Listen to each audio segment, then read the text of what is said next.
함께 시편 7편 말씀을 읽겠습니다. 시편 7편 말씀 7편 1절에서 17절 말씀입니다. 하나님 말씀을 들으십시오. 여호와 내 하나님이여, 내가 주께 피하오니 나를 쫓아오는 모든 자들에게서 나를 구원하여 내소서. 건져낼 자가 없으면 그들이 사자같이 나를 찢고 뜯을까 하나이다. 여호와 내 하나님이여, 내가 이런 일을 행하였거나 내 손에 죄악이 있거나 화친한 자를 악으로 갚았거나 내 대적에게서 까닭없이 빼앗았거든 원수가 나의 영혼을 쫓아 잡아 내 생명을 땅에 짓밟게 하고 내 영광을 먼지 속에 살게 하소서. 여호와여, 진노로 일어나사 내 대적들의 노를 막으시며 나를 위하여 깨소서. 주께서 심판을 명령하셨나이다. 민족들의 모임이 주를 두르게 하시고 그 위 높은 자리에 돌아오소서. 여호와께서 만민에게 심판을 행하시오니 여호와여, 나의 의와 나의 성실함을 따라 나를 심판하소서. 악인의 악을 끊고 의인을 세우소서. 의로우신 하나님이 사람의 마음과 양심을 감찰하시나이다. 나의 방패는 마음이 정직한 자를 구원하시는 하나님께 있도다. 하나님은 의로우신 재판장이시며 매일 분노하시는 하나님이시로다. 사람이 회개하지 아니하면 그가 그의 칼을 가시며 그의 활을 이미 당기어 예비하셨도다. 죽일 도구를 또한 예비하시며 그가 만든 화살은 불화살들이로다. 악인이 죄악을 낳으며 재앙을 베어 거짓을 낳았도다. 그가 웅덩이를 파 만들며 제가 만든 함정에 빠졌도다. 그의 재앙은 자기 머리로 돌아가고 그의 포악은 자기 정수리에 내리리로다. 내가 여호와께 그의 의를 따라 감사하며 지존하신 여호와의 이름을 찬양하리로다. 아멘. 네, 오늘 저는 나의 구시 나의 해방이라는 제목으로 함께 하나님의 말씀을 나누도록 하겠습니다. 아마 오늘 설교 제목이 공개되었을 때 설교 제목이 조금 이상하다, 일반적이지 않다라고 생각하시는 분들이 있을 것 같습니다. 사실은 시편 7편에 보면 시편 7편이 이렇게 되어 있습니다. 표제어가 붙어 있는데요. 다윗의 시가용 베냐민인 구시의 말에 따라 여호와께 드린 노래입니다. 그러니까 다윗이 이 시편 7편을 쓰는 데 있어서 가장 결정적인 계기가 된 것은 베냐민 사람 구시의 말 때문입니다. 구시가 했던 어떤 말이 다윗의 마음에 큰 상처를 주었고, 다윗이 그 말을 듣고 하나님께 기도하고 하나님께 이 시편의 기도를 올려드리고 있습니다. 그리고 이 시편은 구시의 말에 의해서 시작되었으나 하나님으로부터 오는 해방과 구원을 바라고 있습니다. 그래서 나의 구시, 나의 해방이라고 지었는데, 생각해보니까 구시와 해방이 다 등장하는 드라마가 있었습니다. 나의 해방일지라는 드라마인데, 그 드라마에 구시라고 불리는 남자 주인공이 있었습니다. 그래서 그 드라마 여자 주인공 연미정이 매우 특별할 것 없는 일상을 살아갔습니다. 도무지 좋은 일이 생기지 않을 것 같은 삶을 살아가다가 그 남자 주인공 구씨를 만나죠. 그래서 자기 삶 가운데 어떠한 해방도 없고 어떠한 기쁨도 없는데 그 정체 모를 남자 구씨에게 이렇게 얘기합니다. 나를 추앙해요. 이렇게 얘기하죠. 이 이야기는 자기의 빈 마음을 채워달라는 사랑을 넘어서 숭배에 가까운 그 사랑을 보여달라는 것이었습니다. 그래서 이 드라마 속에서 이 연미정이라는 여자 주인공이 구씨를 통해서 잠깐이나마 제한적이지만 해방을 경험합니다. 드라마 속의 구씨가 연미정에게 해방의 실마리가 되는 인물이었다면 이 시편 7편에 나오는 구씨는 정반대의 인물입니다. 다윗에게 있어서 이 구씨는 자기를 삶의 밑바닥으로 끌어내리는 사람이었습니다. 다윗에 대한 험담과 다윗의 평판을 밑바닥까지 떨어뜨리는 악한 말, 험담을 많이 해서 다윗이 견딜 수 없는 고통을 겪었습니다. 그러니까 시편의 구시는 다윗에게 해방을 가져다주는 인물은 아닙니다. 그런데 역설적이게도 다윗은 이 구시의 말에 의해서 더욱더 하나님을 찾게 됩니다. 구시가 다윗을 괴롭힌 그 괴롭힌 말들이 더욱더 하나님을 의지하게 만들고 하나님을 찾게 만들었습니다. 그러니까 다윗에게 고통을 가져다 준 이 굿시가 다윗을 진정한 해방으로 이끄는 계기가 되었던 것입니다. 다윗은 이 굿시의 말들 앞에서 드디어 나의 해방이 어디로부터 오는가, 누가 나를 구원하는가에 대한 해답을 얻게 됩니다. 이 고통 때문에 하나님을 더욱 깊이 생각하게 되고 하나님께서 주시는 구원과 해방이 무엇인지를 생각하게 된 것입니다. 그래서 오늘 우리는 이 굿시를 중심으로 말씀을 좀 생각해 보았으면 좋겠습니다. 그러니까 우리 모든 삶에는 각자의 굿시가 있습니다. 여러분을 괴롭히고 여러분의 삶의 평판을 떨어뜨리고 여러분의 삶에 극한 긴장을 불러일으키는 매우 싫은 존재가 있을 것입니다. 그게 직장 동료일 수도 있고 상사일 수도 있고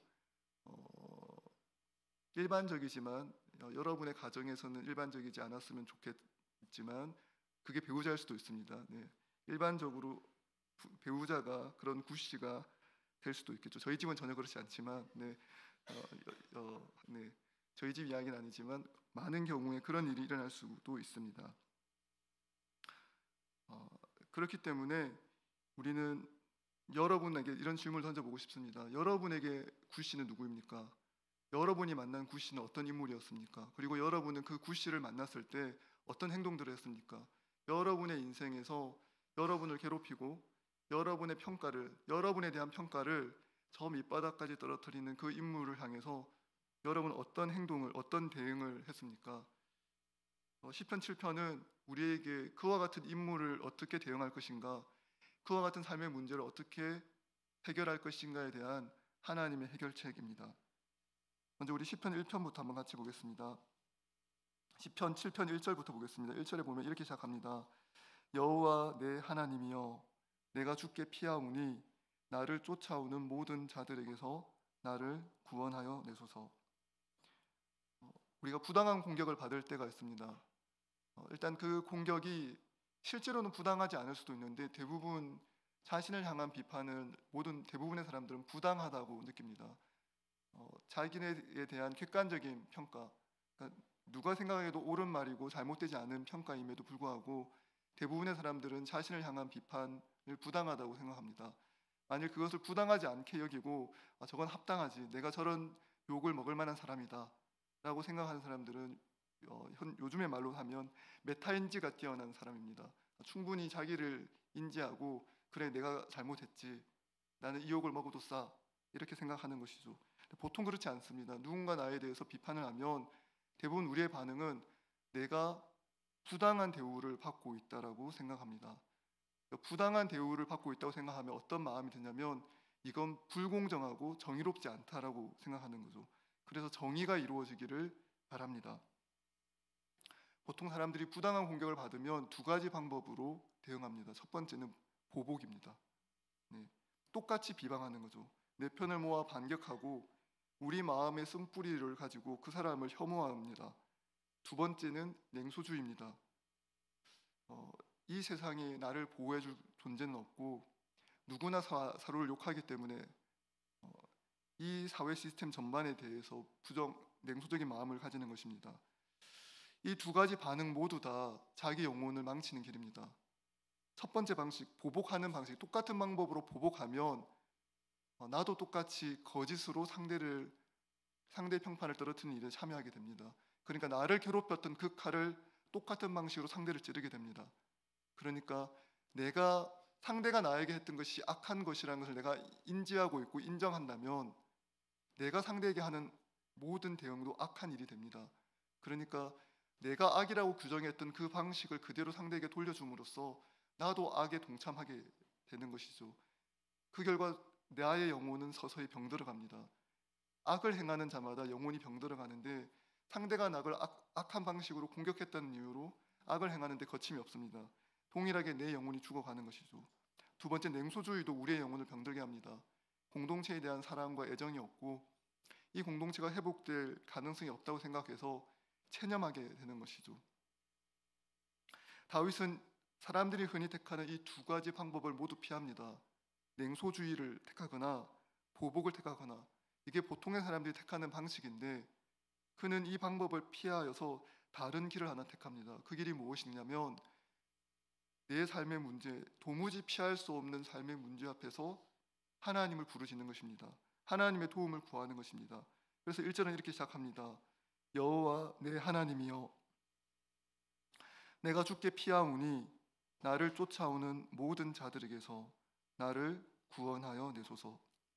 많은 학자들이 시편 7편의 배경을 사울 왕과 다윗 사이에서 일어난 일이라고 생각을 합니다. 사울 왕이 다윗을 괴롭혔고 다윗이 자기를 죽일 사람, 자기에게 역모를 행할 사람이라고 생각을 했습니다. 그럼 굿이라는 인물은 어떤 인물이냐면 이 굿이라는 인물은 다윗과 사울 중간에서 다윗이 충분히 사울 왕을 죽일 만한 사람이고 군사를 모으고 있다라고 이야기하고 다윗이 하지도 않은 악한 일을 모의하고 있다, 역모를 계하고 있다라고 끊임없이 왕에게 이야기했던 인물로 추정됩니다. 실제 이름이 굿시가 아닐 수도 있습니다. 우리가 누구 아무개씨라고 하는 것처럼 그 베냐민 사람인 건 맞는데 누군지는 알 수 없습니다. 사울이 베냐민 사람인 거죠. 그러니까 같은 지파 안에 다윗의 평판을 떨어뜨리면서 사울 왕에게 다윗을 죽이기에 충분한 명분을 제공했던 사람이 바로 굿시입니다. 여러분, 왕과 대적하는 한 사람을 생각해 보십시오. 그 말은 체제 전체와 싸우는 사람이 되는 것입니다. 그러니까 체제 전체가, 이 나라 전체가 나를 적으로 모고 규정하고 있습니다. 그리고 나는 이 거짓된 공격 속에 이미 역모를 계한 사람이고 왕을 죽이려고 하는 사람입니다. 그러니까 이 시스템 하에서 내가 도망칠 방법은 별로 없습니다. 보복하는 길을 택하는 것이 지혜롭지 않은 이유 중에 하나는 내가 악한 말을 사람을 찾아다니면서 한다면 이 정부라는 시스템, 왕국이라는 시스템 하에서 다윗에 대한 악한 나쁜 말을 쏟아내는 것은 훨씬 더 강력하게 시스템 안에서 다윗에 대한 평판을 나쁘게 만들 수 있습니다. 그러니까 그것을 부정하거나 일일이 찾아가서 그것이 사실이 아니라고 해명하는 것이 실제로 아무 효력이 없습니다. 그러니까 무엇을 해도 여기에서 벗어날 수가 없죠. 왕이 나를 죽이려 하고 있고 왕에게 나에 대해서 모함하는 사람의 목소리가 끊임없이 들려지고 있고 그 이야기가 효력을 끼쳐서 내가 죽음에 이를 수도 있는 상황이 되었습니다. 그러면 어떻게 해야 될까요? 모든 걸 포기하고 도망치거나 아니면 내가 먼저 왕을 죽이거나 이 방법밖에 없어 보입니다. 현실적으로 왕을 죽이거나 아니면 도망치거나 이것밖에 없어 보입니다. 다윗이 택한 제3의 길은 바로 신자가 택하는 삶의 방법입니다. 그냥 현실적인 방법으로는 답이 없습니다. 벗어날 길이 없습니다. 근데 그때 누구를 의지하느냐, 그때 누구에게 기도하느냐, 누구의 이름을 부르느냐가 우리의 신앙을 보여줍니다. 여러분은 이런 상황에서 누구의 이름을 부르겠습니까? 누구를 의지합니까? 그때 다윗은 하나님의 이름을 부릅니다. 여호와 내 하나님이여, 내가 주님께 피합니다. 성경에 나오는 하나님에 대해서 나오는 여러 표현 중에 이 부분입니다. 내가 주께 피한다. 내가 주님을 의지한다. 하나님께서도 자기 자신을 얘기할 때 나는 너의 산성이다. 나는 너의 반석이 된다. 나는 너의 피난처라고 이야기합니다. 끊임없이 하나님께서 우리에게 들려주는 이야기는 우리가 하나님을 의지할 때, 하나님께 피할 때 그때 우리가 하나님을 진정 우리의 하나님으로 인정하는 것이라고 이야기합니다. 다윗이 느끼는 공포가 2절에 묘사되어 있습니다. 나를 이 상황에서 건져낼 자가 없으면 그들이 사자같이 나를 찢고 뜯을까 하나이다. 이 나라 전체가, 왕국 전체가 자기를 죽이려고 하고 있기 때문에 도망칠 수가 없습니다. 누군가 나를 건져내지 않는다면 나는 사자가 물을 뜯는 것처럼 죽을 수밖에 없다라고 이야기합니다. 3절에서 5절에 보면 다윗이 자기의 의로움을 이야기합니다. 여호와 내 하나님이여, 내가 이런 일을 행하였거나 내 손에 죄악이 있거나 화친한 자를 악으로 갚았거나 내 대적에게서 까닭 없이 빼앗았거든 원수가 나의 영혼을 쫓아 내 영혼을 짓밟게 하고 내 영광을 먼지 속에 살게 하소서. 3절에 이런 얘기를 하는 거죠. 만일 그 사람들의 공격이 정당한 것이고 옳은 것이라면 저를 죽여도 좋습니다. 제 생명을 짓밟아도 좋고 내 생명을 먼지 속에 흩어버려도 좋습니다라고 이야기하는 것이죠. 우리는 이런 다윗의 기도를 만날 때 이런 생각을 합니다. 어떻게 다윗은 이런 기도를 할 수 있을까? 우리는 우리의 삶을 돌아보면 부끄러움이 있습니다. 아무리 하나님 앞에 당당히 살고 싶어도 내 삶을 정직하게 비춰보면 나는 죄가 있고 나는 부끄러운 모습이 있습니다. 근데 다윗은 이렇게 이야기합니다.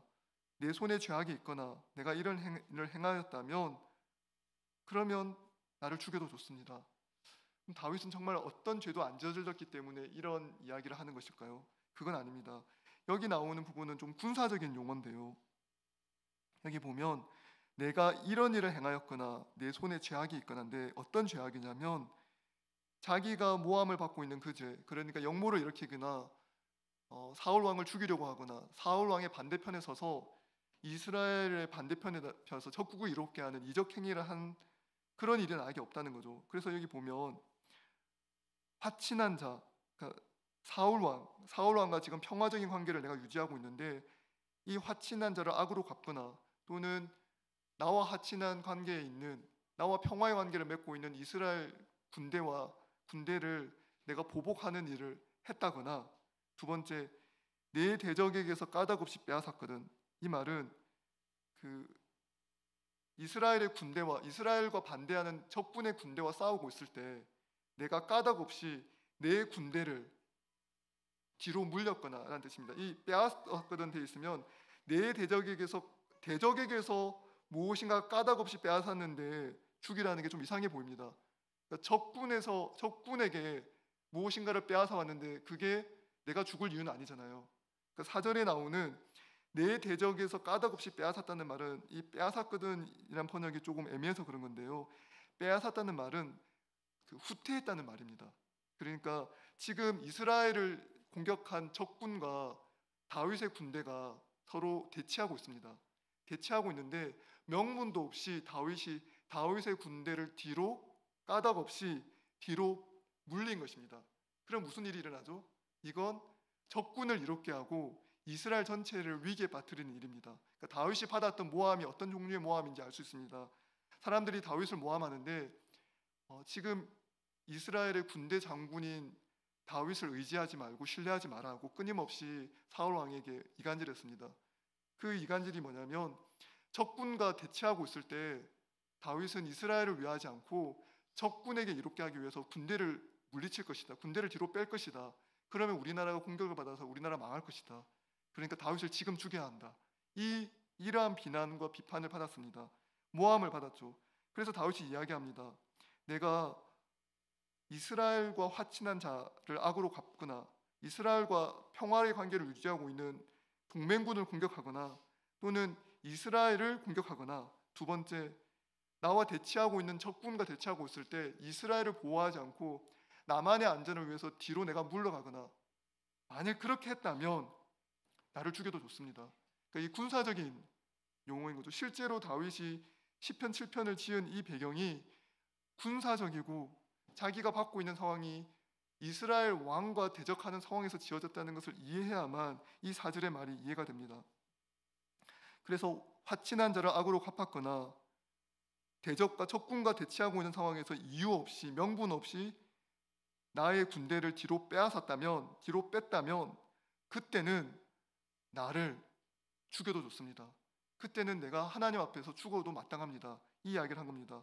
그때는 원수가 내 영혼을 쫓아잡아 내 생명을 땅에 짓밟게 하고 내 영광을 나의 생명을 먼지가 되게 하소서, 먼지 속에 사라지게 하소서 이렇게 이야기하는 것이죠. 이렇게 이야기할 만큼 다윗은 당당했다는 것입니다. 우리는 이런 이야기는 할 수 있을 것 같습니다. 내가 누군가에게 부당한 공격을 당할 때 그 일은 하지 않았다고 분명히 얘기할 수 있습니다. 저는 그 일은 하지 않았습니다. 그 정도로 나쁜 사람은 아닙니다.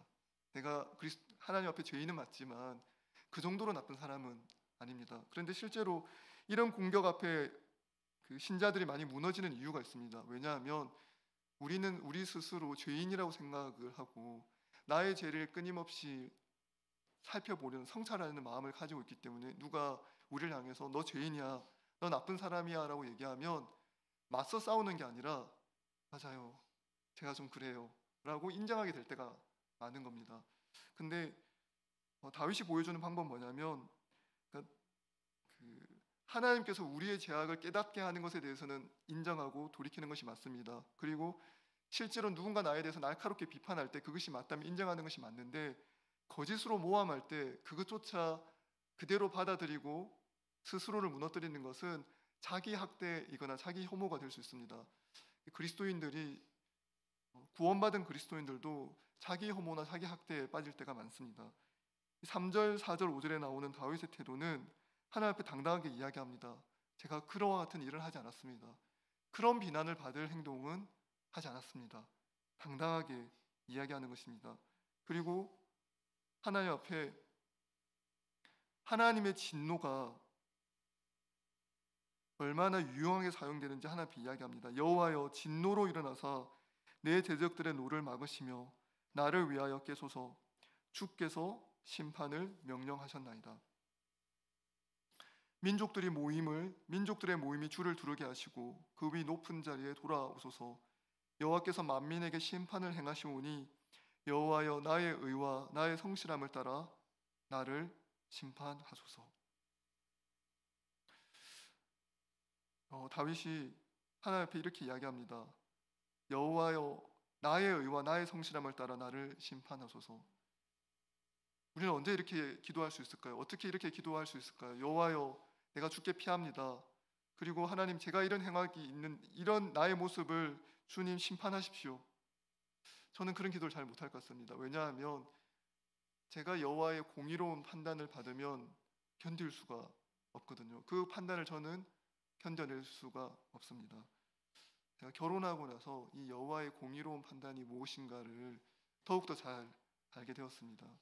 그분의 공의로운 판단 앞에 서면 저의 죄악을 다 알게 되거든요. 우리 남편들은 그 아내의 눈길 앞에 섰을 때 얼마나 우리가 큰 죄인인지를 깨닫게 됩니다.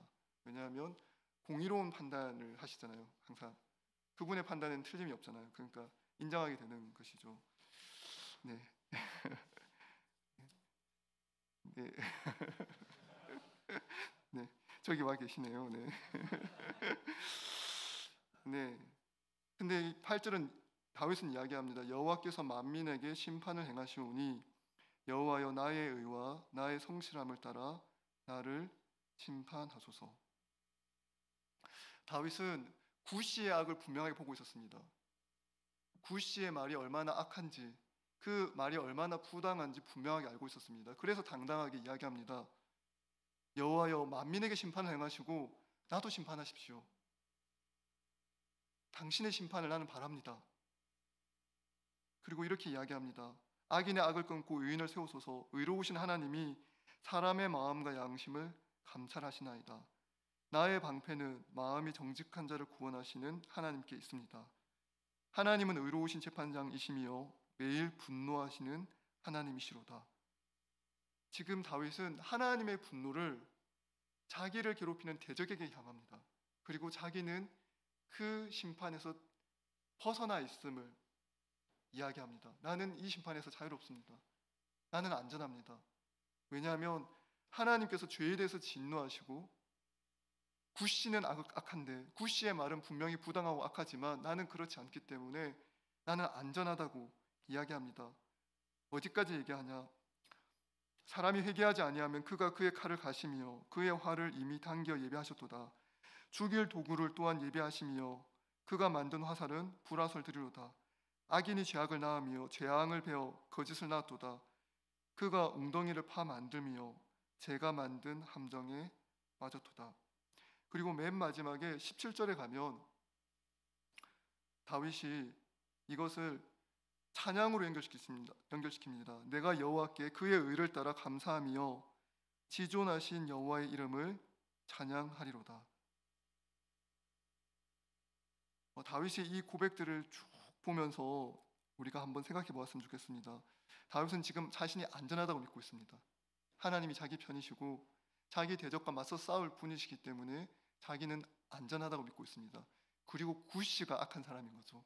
악한 말을 퍼뜨리는 구시, 그리고 나에 대해서 잘못된 거짓된 말을 퍼뜨리는 그가 나쁜 사람이고 나는 하나님의 편에 속했고 하나님을 믿는 사람이기 때문에 안전하다고 생각합니다. 부시가 스스로 웅덩이를 팠고 자기의 함정에 빠졌다라고 이야기를 하는 거죠. 그리고 그가 심판을 받을 것입니다. 사랑하는 성도 여러분, 그런데 우리가 얻고 있는 이 안전함은 다윗이 말하는 것처럼 우리의 의로움에 의해서 이루어지는 건 아닙니다. 다윗은 자신은 의롭다라고 이야기합니다. 나는 어떤 악도 행하지 않았으니 하나님 나의 의와 나의 성실함을 따라 나를 심판하십시오. 그렇게 이야기하죠. 그러나 우리 모두는 우리가 지은 모든 죄악을 다른 사람에게 덮어 씌웠습니다. 그가 스스로 웅덩이를 팠고 그가 그 웅덩이에 빠져 고통을 당했습니다. 죄악은 우리가 악인이 낳았는데 그 악인이 만든 죄악과 재앙을 홀로 덮어 쓴 한 사람이 계십니다. 여기 나오는 죽일 도구, 불화살, 여호와의 심판, 여호와의 진노, 그 악인에 향한 하나님의 진노, 성실한 심판과 진노를 누가 당하셨냐면 예수 그리스도께서 당하셨습니다. 다윗은 지금 하나님이 자기의 전사가 되어 자신을 대신해서 싸우는 전사가 되어 자기를 위하여 일어나서 악인을 향하여 심판을 베풀어 달라고 요구하고 있습니다. 악인에 대해서 벌을 내리고 진노를 베풀어 달라고 이야기합니다.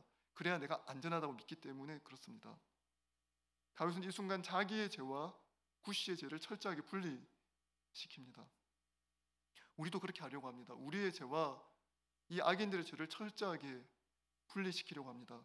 그러나 다윗이 고백하고 있는 이 17절의 고백, 내가 여호와께 그의 의를 따라 감사하며 지존하신 여호와 이름을 찬양하리로다. 다윗이 구약의 시대에 올려드렸던 이 제한적인 이 찬양을 우리는 완전하게 올려드릴 수 있는데 그것이 우리의 의를 의지하는 것이 아니기 때문에 올려드릴 수 있습니다. 우리를 대신해서 스스로 웅덩이에 빠졌고 스스로 함정으로 기어 들어갔으며 우리의 죄를 향한 하나님의 성실한 진노와 심판을 대신 당하신 분이 계십니다.